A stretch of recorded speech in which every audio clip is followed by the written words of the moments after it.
네. 불가피하게 6월 임시국회를 단독으로 소집할 수밖에 없다라고 하는 뜻입니다. 네.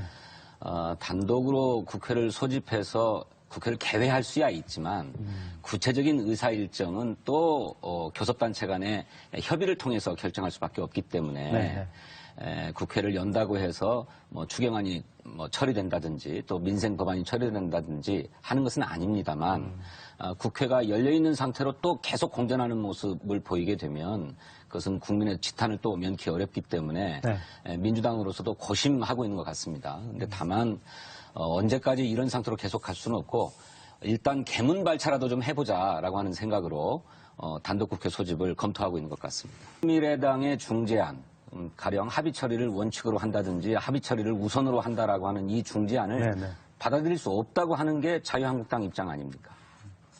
그러니까 그런 정도로 합의할 수 있는 선인데 합의를 못하겠다고 하고 구태여 패스트트랙을 철회할 것을 요구하고 있는 거예요. 그러니까 과도한 주장을 하고 있다는 것이고, 두 번째로는 정말로 경제가 어렵습니다. 그래서 응급 처방으로 지금 추경안을 정부가 제출한 것 아닙니까? 그래서 경제가 어렵다라고 하는 얘기를 오히려 자유한국당이 더 많이 하고 있는데 이른바 경제 폭망론까지 막 들고 나오고 있지 않습니까? 그렇다면 경제를 살리기 위해서 무엇이든 하자고 오히려 달려들어줘야 되는데 그렇게 하지 않고 있잖아요. 그래서 자유한국당의 요구가 두 가지인데 하나는 청와대를 상대로 해서 의제 제한이 없는 1대1 회동, 그러니까 대통령과 황교안 대표 간의 1대1 회동을 요구했는데 5당 회동에 이어서 1대1 회담을 하자라고 청와대가 수용을 했고 또 당초에는 이런 5당 대표 회담을 대북 식량 지원과 추경에 한정한 의제로 회담을 하자라고 했었는데 이것 역시나 포괄적으로 전국 현안에 대해서 다 논의하자라고 해서 청와대는 다 양보를 했습니다. 1대1 회동도 받아들이고 의제 제안했던 것도 제안을 풀어버린 거죠. 국회에 대해서 여당에 대해서 요구하고 있는 패스트트랙을 철회하라고 하는 거예요. 그런데 아까 말씀드렸던 것처럼 패스트트랙이라고 하는 것이 종지부를 찍은 것이 아니라 이제부터 논의를 시작해 나가자.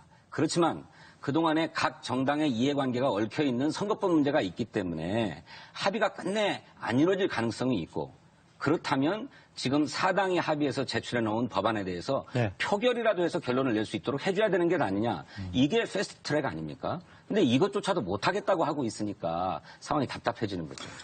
책임 문제를 흐리는 역효과가 있다고 생각합니다. 자유한국당이 그렇게 허심하게 논의를 하겠다고 하면 대통령이 한사코 1대1 회동을 받아들이지 않고 5당 대표회동만을 요구했다면 모르겠는데 5당 대표회동을 통해서 전국 현안에 대해서 논의하고 또 별도로 1대1 회동도 하자라고 제안했지 않았습니까? 그러면 황교안 대표가 이 문제에 대해서 구태여 3당 회동으로 해야 되고 1대1 회동을 해야 된다. 이렇게 얘기하는 거는 그야말로 게임의 어떤 사고를 가지고 대통령하고 줄다리기를 하고 있는 거죠. 이거는 민생을 대하는 태도가 아니라고 생각합니다.